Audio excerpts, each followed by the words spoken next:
The United Kingdom formally recognizes the state of Palestine. ሀገረ ፍልስጤም ከባልፎር መግለጫ እስከ ኬርታመር አዋጅ Canada intends to recognize the state of Palestine. በመዲናችን አዲስ አበባ ብዙዎችን ያስገረመ ያለ በአይነቱ ልዩ የሆነ ቦታ እናስተዋውቃችሁ። አሚባራ ፕሮፐርቲስ ሸራተን አቅራቢያ ወዳጅነት ፓርክ ፊት ለፊት እጅግ ዘመናዊ ቤቶችን እየገነባ ይገኛል። በ35000 ካሬ ሜትር ይዞታ ላይ የተመሰረተው ኮምፓውንድ ግንባታ ከ80 በመቶ በላይ ደርሷል። እያንዳንዱ መኖሪያ የተናጠል ካርታ ባለቤት ነው። እርሶ ቤት ለመግዛት ሲወስኑ አሚባራን የሚመርጡባቸው አያሌ ምክንያቶች አሉ። ከባለ 1 እስከ ባለ 4 መኝታ ቤቶቻችን ከ50 በመቶ በላይ ብድር ተመቻችቶላቸዋል። አዲሱን ዓመት ታሳቢ በማድረግ ከ1 እስከ 7.4 ሚሊዮን ብር ልዩ ቅናሽ ተዘጋጅቷል። ቤቶቹ በልዩ ጥበብ የተገነቡ ናቸው። ምን ይጠብቃሉ? አሁኑኑ በ0933 75 44 44 ይደውሉ።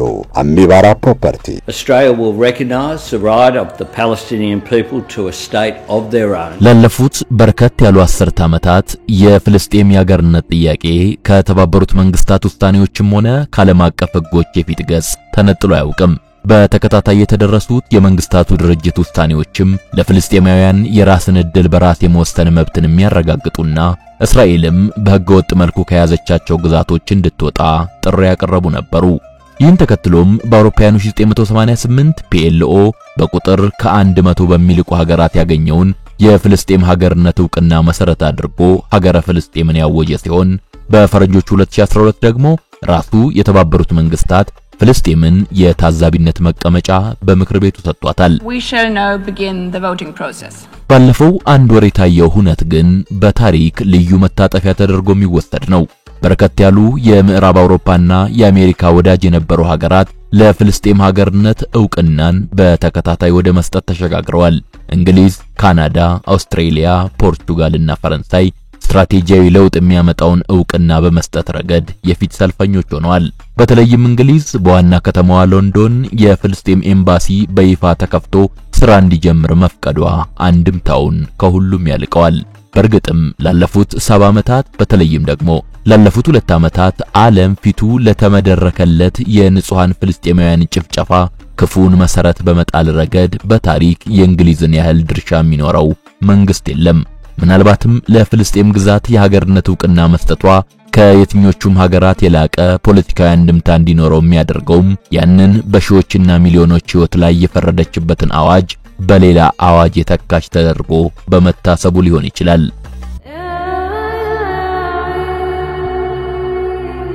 ጤና ይስጥልን የሳሎን ቲዩብ ተከታታዮቻችን፣ ታሪክ እንደሚነግረን የዛሬው የአይሁድ መንግስት በፍልስጤማውያን አጽመ ርስት ላይ መንግስት ሆኖ የመቆም እርሾውን ያገኘው ከ100 ዓመት በፊት ቅኝ ገዢዋ እንግሊዝ አካባቢውን በምታስተዳድርበት ወቅት በፈጸመችው አንድ ሴራ ነው። በወቅቱ የእንግሊዝ የውጭ ጉዳይ ሚኒስትር በነበረው አርተር ባልፎር ስም በ1917 እንደ አውሮፓውያን በጸደቀውና የባልፎር መግለጫ ወይም ባልፎር ዲክላሬሽን የሚል ስም በነበረው በዚያ ውል መሰረትም አይሁዳውያኑ ከ31 ዓመታት በኋላ በ1948 ሀገረ እስራኤልን በመንግስታቱ ድርጅት ዕውቅና በይፋ ሊመሰርቱ ችለዋል። በዛሬው የሳሎን ተረካችንም ይህን የእንግሊዝ ሴራና አሁን ላይ ለፍልስጤም ግዛት እየጎረፈ ያለውን የሀገርነት ዕውቅና አንደምታ ከታሪካዊቷ ፍልስጤም እውነታ ጋር አሰናስለን ወደ እናንተ ለማድረስ የምንሞክርበት ነው። ጸሐፊው ሰይፉ ታሪኩ ነው። አብራችሁን ቆዩ። The Palestinians clearly have the votes, but here in the Security Council ታሪክ ከአውሮፓውያኑ 1947 በፊት አሁን ላይ ጋዛ ሰርጥን ጨምሮ በእስራኤል የተያዘው አካባቢ በሙሉ ፍልስጤም ተብሎ እንደሚጠራ በግልጽ ያስረዳል። ይህ አካባቢው ስያሜ ሌላው ቀርቶ ኦቶማኖችና እንግሊዞች ስፍራውን ያስተዳደሩበት ጊዜን ጨምሮ በተለያዩ ታሪካዊ ዘመናት ሳይቀር ሳይከለስና ሳይበረዝ ጥቅም ላይ ይውል ነበር። ለአብነትም ከአንደኛው የዓለም ጦርነት አንስቶ እስከ 1948 ድረስ ስፍራውን እንግሊዝ በምታስተዳድርበት ወቅት አካባቢው በኦፊሴል ይጠራና ይተዳደር የነበረው በዚሁ ፍልስጤም በሚል ስም እንደነበር ሞልቶ የፈሰሰ ማስረጃ ተቀምጧል። ፍልስጤም የሚለው ቃልና መጠሪያ ግን በታሪክ በዮርዳኖስ ወንዝና በሜዲትራኒያን ባህር መካከል ያለውን ሰፊ መልክዓ ምድራዊ ስፍራ የሚገልጽ ሆኖ በሮማውያን በባዛንታይንና በጥንት እስላማዊ ዘመናት ሳይቀር ጥቅም ላይ ይውል የነበረ ነው። ስለ ፍልስጤም ለመጀመሪያ ጊዜ ተመዝግበው የሚገኘው ታሪካዊ ማስረጃ ቅድመ ልደተ ክርስቶስ በ1150 አካባቢ በራምሴ ሳልሳዊ ዘመነ መንግስት በተጻፉ የጥንታዊ ግብፃውያን የድንጋይ ላይ ጽሑፎች ነው። ይህ ፌሌሴጥ በሚል ተቀምጦ የሚገኘው መጠሪያም በአካባቢው ደቡባዊ የባህር ጠረፍ አካባቢ ይኖሩ የነበሩትን ፍልስጤማውያን ለመግለጽ ጥቅም ላይ ይውል እንደነበር ይታመናል።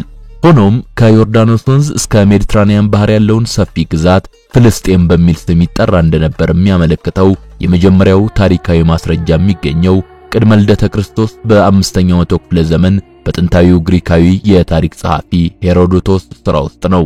ሄሮዶተስ ደ ሂስትሪስ በተሰኘው ሥራው ላይ የይሁዲ ተራሮችንና የዮርዳኖስ ስምጠ ሸለቆን በማካተት በፊንቂና በግብጽ መካከል ያለውን አካባቢ የሚያጠቃልለውን እርሱ የሶሪያ ግዛት እንደሆነ የጠቆመውን አካባቢ ፍልስጤም ሲል ይጠራዋል።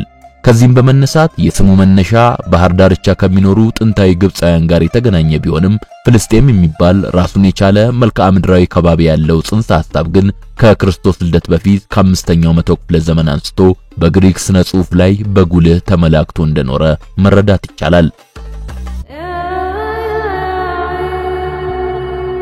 ከታሪክ ወጣ ብለን ነገሩን ዛሬ ላይ ፍጹም ለመካድ ጭምር ከሚሞከረው የፍልስጤም ሕዝብ ህላዌ ጋር ያሰናሰልነው እንደሆነ ደግሞ በአውሮፓውያኑ ኦክቶበር 23 ቀን 1922 በአካባቢው ቀኝ ገዢዋ እንግሊዝ ውሳኔ የተካሄደውን የፍልስጤም ሕዝብ ቆጠራ እናገኛለን። ወቅቱ የኦቶማን አገዛዝ ከመካከለኛው ምስራቅ ተንኮታክቶና ሊግ ኦፍ ኔሽን እየተመሰረተ የነበረበት ሲሆን በፍልስጤም የተተከለው የእንግሊዝ የሞግዚት አስተዳደር አካሄድኩት ባለው በዚህ አስገዳጅ የሕዝብ ቆጠራ ስለ ፍልስጤማውያን የስነ ሕዝብ አወቃቀር የተወሰነም ቢሆን መረጃ ሰጥቶ ያልፋል። በጊዜው ጥቅም ላይ የዋለው ዋነኛው የሕዝብ ቁጥር መለያም ሃይማኖት እንደነበር በቆጠራ ሪፖርቱ ላይ ተመላክቷል። እናም ፍልስጤም ተብሎ በተገለጸው ግዛት ውስጥ ያሉትን የከተማና የገጠር አካባቢዎችን ጨምሮ ሁሉንም ነዋሪዎች ያጠቃለለ ዳሩ ግን በተለያዩ ተግዳሮቶች ምክንያት አንዳንድ በዘላንነት ሕይወት የሚኖሩ የማህበረሰብ ክፍሎችን ባላካተተው በዚህ የአውሮፓውያኑ 1922 በተደረገ የሕዝብ ቆጠራ አጠቃላይ የፍልስጤም ሕዝብ ብዛት 757182 እንደነበር ተቀምጧል። ቀደም ብሎ እንደተገለጸው ቆጠራው ሃይማኖትን መሰረት ያደረገ እንደመሆኑ መጠን ትልቅ ቁጥር የሚይዙት ሙስሊሞች ሲሆኑ ቁጥራቸውም 590890 መሆኑን እንደ ኢየሩሳሌም፣ ጃፋና ኬብሮን ያሉ ከተሞችን ጨምሮ በገጠሮች ጭምር ይኖሩ የነበሩት እነኚህ አብዛኞቹ ሙስሊሞችም ሱኒዎች መሆናቸው ተመላክቷል። ቆጠራው እንደሚያመለክተው በወቅቱ የነበረው የአይሁድ ሕዝብ ቁጥር በስፍራው ለረጅም ዘመን የኖሩት የሴፋርዲክና ሚዝራሂ ማህበረሰቦች አልፎም በኦቶማኖች አስተዳደር መገባደጃ ዘመናት ወቅትና በእንግሊዝ አስተዳደር የመጀመሪያዎቹ ጊዜያት ወደ አካባቢው የመጡ አዳዲስ ጽዮናውያን ስደተኞች ጭምር ተካተው ቁጥራቸው 83794 ነው። በመቶኛ ሲሰላም ከአጠቃላይ ሕዝቡ 11.1 በመቶ ብቻ ድርሻን ነበር የሚወስዱት። ከነኚህ ሁሉ አይሁዳውያን 40 በመቶ ያህሉም በኢየሩሳሌምና በጃፋ አውራጃዎች ይኖሩ እንደነበር የሕዝብ ቆጠራ መግለጫው ይጠቁማል። የክርስቲያኖች አሃዝም እንዲሁ በዋናነት የኦርቶዶክስ የካቶሊክና ፕሮቴስታንት አረቦች ቁጥር ከአይሁዳውያኑ ጥቂት አነስ ብሎ 73024 ሲሆን መኖሪያቸውም በዋናነት በኢየሩሳሌም በቤተልሔምና በናዝሬት እንደሆነ ተመላክቷል። ከዚህ በተጨማሪም ድሩዞች 7028 እንዲሁም የአውሮፓ ሚስዮናውያን ክርስቲያኖች 2446 አሃዝ እንደነበራቸውም ተቀምጧል። ቀጣዩ የሕዝብ ቆጠራ የተካሄደው አሁንም በእንግሊዛውያኑ አማካኝነት ሲሆን ዘመኑም 1931 እንደ አውሮፓውያን ነበር። በዚህ ወቅት የአይሁዳውያኑ ወደ አረብ ምድር የሚደረግ ፍልሰት ከመቼውም ጊዜ በላይ ጨምሮ የነበረበት ሲሆን ጉልህ የሚባል ፖለቲካዊና ማህበራዊ ለውጦች እየተስተናገዱ የነበረበትም ነው። ይህኛው ቆጠራ ልክ እንደ 1922ቱ ሕዝቡን በሃይማኖት ከፋፍሎ መልሶ ያስቀመጠ ሲሆን ከጥቂቶች በስተቀር አብዛኞቹ ፍልስጤማውያን ነዋሪዎች የተካተቱበትም ነበር። በዚህም መሰረት በ1931 ቆጠራ የፍልስጤም ሕዝብ አጠቃላይ ብዛት 1,035,821 ሆኖ ተቀምጧል። ወቅቱ በምስራቅ አውሮፓና በቀድሞዋ ሶቪየት ኅብረት ያጋጠሙት ክስተቶች የአይሁድ ሕዝብ ቁጥር በእጥፍ ወደ ፍልስጤማውያን መሬት እንዲፈልሱ ያስገደደበት ጊዜ ነበር። ይሁሉ ተደማምሮም በ1931 የሕዝብ ቆጠራ የአይሁዳውያኑ ቁጥር 174610 ነበር የደረሰው። ይህም ከአጠቃላይ የግዛቱ ሕዝብ የነበራቸው ድርሻ 16.9 በመቶ ብቻ ነበር። የሚገርመው በመጀመሪያው ሕዝብ ቆጠራ የጎላ የሚባል ልዩነት የሌላቸው አይሁዳውያንና ክርስቲያኖች በዚህኛው ቆጠራ ግን ሰፊ ልዩነት አሳይተዋል። መረጃው እንደሚያመለክተው በ1931 የህዝብ ቆጠራ የአረብ ክርስቲያኖች የ20,000 ሰው እንኳ እድገት ሳያሳዩ 91,398 ላይ ቆመዋል። ይህ እንግዲህ የአይሁዳውያኑ ቁጥር በእጥፍ በማደጉ ውስጥ ምን ያህል የስደተኞች ፍልሰት ከፍ ብሎ እንደነበር አመላካች ነው። እዚህ ጋር ልብ መባል የሚገባው ከሁለተኛው የዓለም ጦርነት በፊት በፍልስጤም ይኖሩ የነበሩት ሙስሊሞችም ሆኑ ክርስቲያኖች ከሌላ ስፍራ ያልመጡ ወደ ሌላም ስፍራ ያልሄዱ ነባር ህዝቦች መሆናቸውን ፍልስጤምም ታሪካዊ መኖሪያቸው መሆኗን ቁልጭ አድርጎ የሚያሳይ የራሷ የቅኝ ገዥዋ የእንግሊዝ ማስረጃ መሆኑን ነው። እንግሊዝ በዚህ መልክ የአይሁዳውያን ሰፋሪዎችን ቁጥር በተለያየ መንገድ በማብዛት በታሪካዊው የፍልስጤም ግዛት ላይ እንዲደላደሉ ትልቅ መሰረት በመጣል ብቻ የቆመ ሚና አልነበራትም። ከዚህ ላቅ የሚለው ትልቁ ሚናዋ ለአይሁዳውያን የዋለችው ውለታ በኦክቶበር 31 ቀን 1917 ባልፎር ዲክላሬሽን በተሰኘው የፍልስጤምን ግዛት ለአይሁዷ እስራኤል ማጽደቋ ነው ሊባል ይችላል። የፍልስጤምን ታሪካዊነትና ሉዓላዊነት በመገርሰስ የአይሁድ መኖሪያ እንድትሆን የወሰነውና ይህንንም ውል አርቅቆ አንድም ፍልስጤማዊ ልዑክ በሌለበት ከአይሁዶች ጋር ስምምነቱን የፈጸመው አርተር ጄምስ ባልፎር ይሰኛል። ጄምስ ባልፎር ከጁላይ 1902 እስከ ዲሴምበር 1905 የእንግሊዝ ጠቅላይ ሚኒስትር፣ ከዲሴምበር 10 1916 እስከ ኦክቶበር 1919 ደግሞ የውጭ ጉዳይ ሚኒስትር ሆኖ ያገለገለ ሰው ነው። ባልፎር ፍልስጤም በአይሁድ እንድትነጠቅ ወሳኙን ሚና የተጫወተ ሰው ነው። ሚናውን ወሳኝ ያደረገው ደግሞ እስራኤል አስቀድሞ ከአፍሪካ ኡጋንዳ አካባቢ ከደቡብ አሜሪካ ደግሞ አርጀንቲና ውስጥ እንድትመሰረት የነበረውን ፍላጎትና ጥረት ከመሰረቱ ማስቀረት የቻለና ሐሳቡንም በአመክንዮ መርታት የቻለ ዲፕሎማት በመሆኑ ነው። በወቅቱ በነበረው የእንግሊዞች አመለካከት በኦቶማን ቱርክ ስር ይገዙ የነበሩትን የፍልስጤም የዮርዳኖስና የአረብ ባህረ ሰላጤ አካባቢዎች ጉዳይ መልክ ማስያዝ የሚቻለው በአንደኛው የዓለም ጦርነት የተዳከመችው ቱርክ ላይ የአረብ መሪዎችን በማነሳሳት እንደሆነ ይታመን ነበር። እቅዱም ተሳክቶ የነብዩ መሐመድ ቤተሰብነት ያለው ቁረይሽ መሆኑ የሚታመነው የመካው ሸሪፍ ሁሴን ቢን አሊ በኦቶማን ቱርክ ላይ እንዲያምጽ ተደረገ። ብዙም ሳይቆይ ቱርክም አካባቢውን ለቃ ወጣች። ከወራት በኋላ ግን ራሱ ንጉስ ሁሴን ቢን አሊ የባልፎርን የተንኮል ስምምነት ተረዳ። ሆኖም ሙሉ ለሙሉ በእንግሊዞች እጅ ወድቆ ስለነበር ተቃውሞው የበለጠ ዋጋ እንዲከፍል ከማድረግ የዘለለ የፈየደለት ነገር አልነበረም። ያስተዳድረው ከነበረው የሂጃዝ ግዛት ማለትም ጅዳን፣ መካንና መዲናን ካካተተው የሳውዲ አረቢያ ክልል ሊነቅለው ከሚታገለው ሌላኛው ንጉስ አብዱል አዚዝ ቢን ስዑድ ጋር እንግሊዞች አብረው እንዲሸነፍና ወደ ዮርዳኖስ እንዲያፈገፍግ አደረጉት። ታሪክ እንደሚነግረን ጄምስ ባልፎር አይሁዶችን ሰብስቦ ፍልስጤም እንዲሰፍሩ የፈለገበት መሰረታዊ ምክንያቶች መካከል የሚከተሉት ይገኙበታል። የመጀመሪያው አህጉሩን እንዳያጥለቀልቅ የሚፈራው እስልምና ሃይማኖትን የሚቆጣጠር ማዕከላዊ ግንብ መኖር ማስፈለጉ ሲሆን፣ ሁለተኛው ከተስፋፊ ቅኝ ገዢዎች አንዷ የሆነችው ፈረንሳይ በመካከለኛው ምስራቅ እግሯን እያሰፋች የካቶሊክን ሃይማኖት ማስፋፋቷ ነበር። ሶስተኛው ምክንያት ደግሞ ሩሲያ በሶሻሊዝም ንቅናቄዋ አይሁዶችን ከሀገሯ እያሳደደች በመሆኑ እነዚህ ስደተኛ አይሁዶች አውሮፓ በተለይም እንግሊዝ ላይ እንዳይበዙ መስጋቱ ከብዙ ምክንያቶቹ በጥቂቱ ተብለው ይጠቀሳሉ።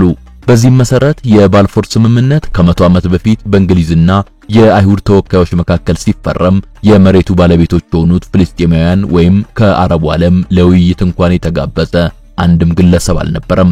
ስምምነቱን የወቅቱ የእንግሊዝ መንግስት ካቢኔ ካጸደቀው በኋላ በኖቬምበር 2 ቀን 1917 የውጭ ጉዳይ ሚኒስትሩ አርተር ባልፎር በስሙ የተፈረመበትን የውሳኔ ደብዳቤ ለእንግሊዝ የአይሁድ ማህበረሰብ ኃላፊ ሎርድ ዋልተር ሩስፊልድ አስረከበ። ነገሩ ከአጽናፍ እስከ አጽናፍ ለሚኖሩ አይሁዶች ታላቅ ድልን ያጎናጸፈ ነበር። በምስሉ ላይ የምንመለከተው የውሳኔ ደብዳቤው ትርጉምም የሚከተለውን ይመስላል። የባልፎር ውሳኔ የውጭ ጉዳይ ሚኒስቴር ቢሮ ኖቬምበር 2 1917 ለክቡር ሎርድ ዋልተር በንጉሠ ነገሥቴ ስም ይህ ለአይሁድ ሕዝቦች መራራትን መሰረት በማድረግ የመንግስቱ ካቢኔ ያጸደቀውን ውሳኔ ስልክልህ ከፍተኛ ደስታ ይሰማኛል። የግርማዊነቱ መንግስት ፍልስጤም ምድር ላይ የአይሁድ መኖሪያ ሀገር መፍጠሩን አምኖበታል።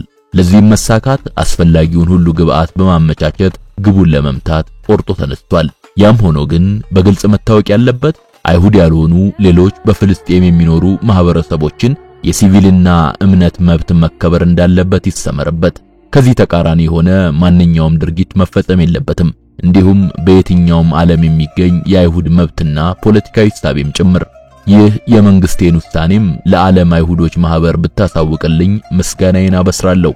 አርተር ባልፎር ከማይነበብ ፊርማ ጋር።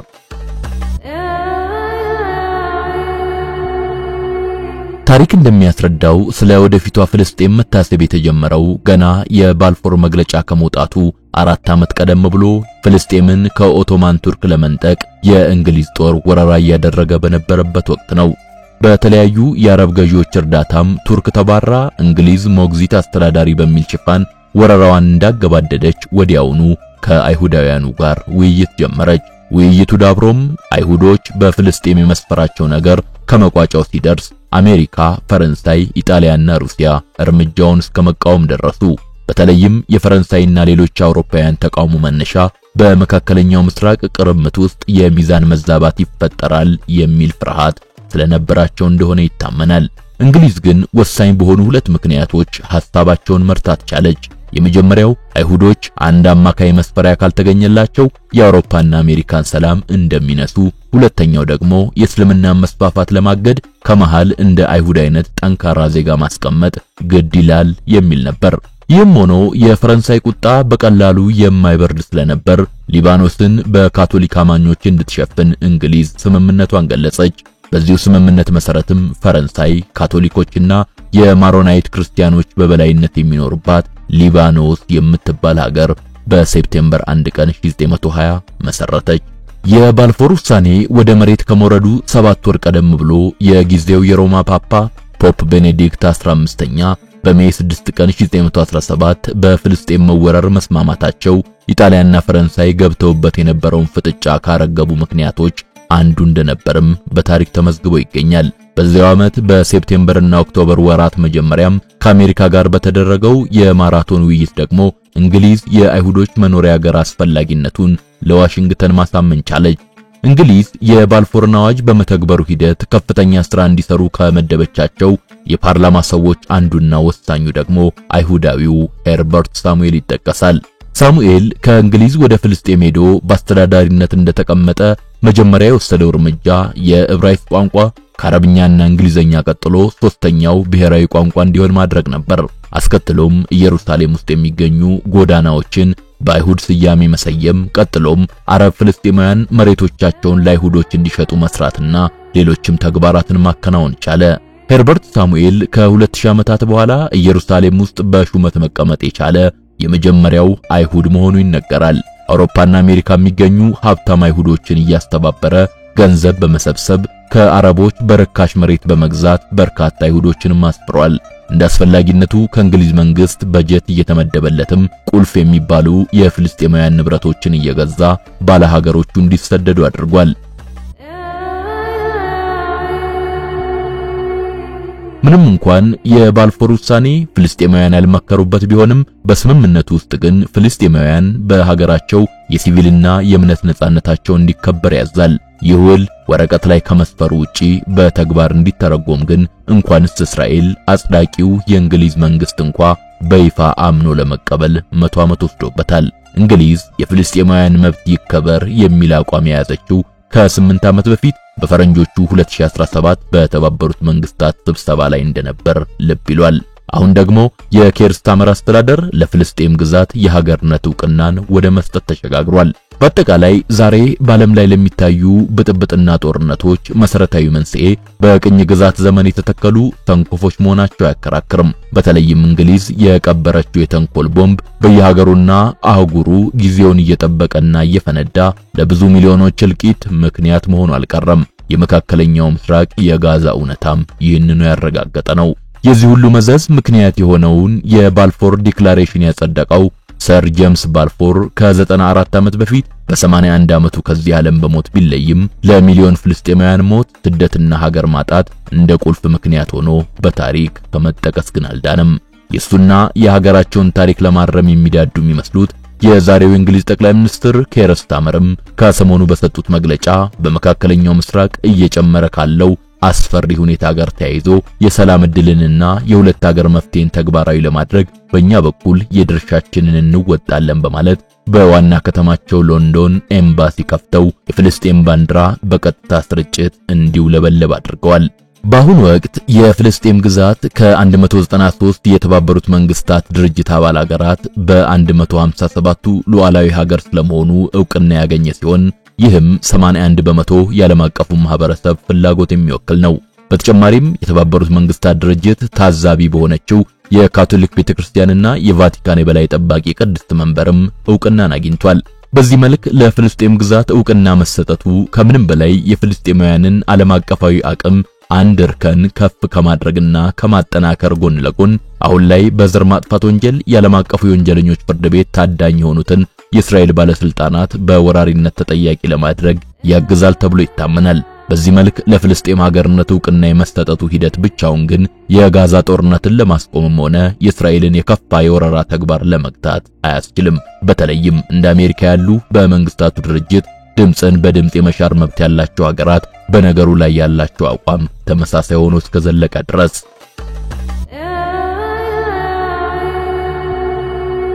ለዚህም ነው ትናንት ቀንደኛ የእስራኤል ወዳጅ የነበሩት የምዕራብ አውሮፓ ሀገራት ዛሬ ላይ የፍልስጤምን ሕዝብ የፍትህና የነጻነት ጥያቄን እንዲቀበሉ ምክንያት የሆነው ጠንካራ ዓለም አቀፋዊ ግፊትና ጫና አሜሪካም ላይ ጠንከር ብሎ መቀጠል ይገባዋል የሚለው የብዙሃን አስተያየት ሆኖ በየመገናኛ ብዙሃኑ በመደመጥ ላይ የሚገኘው።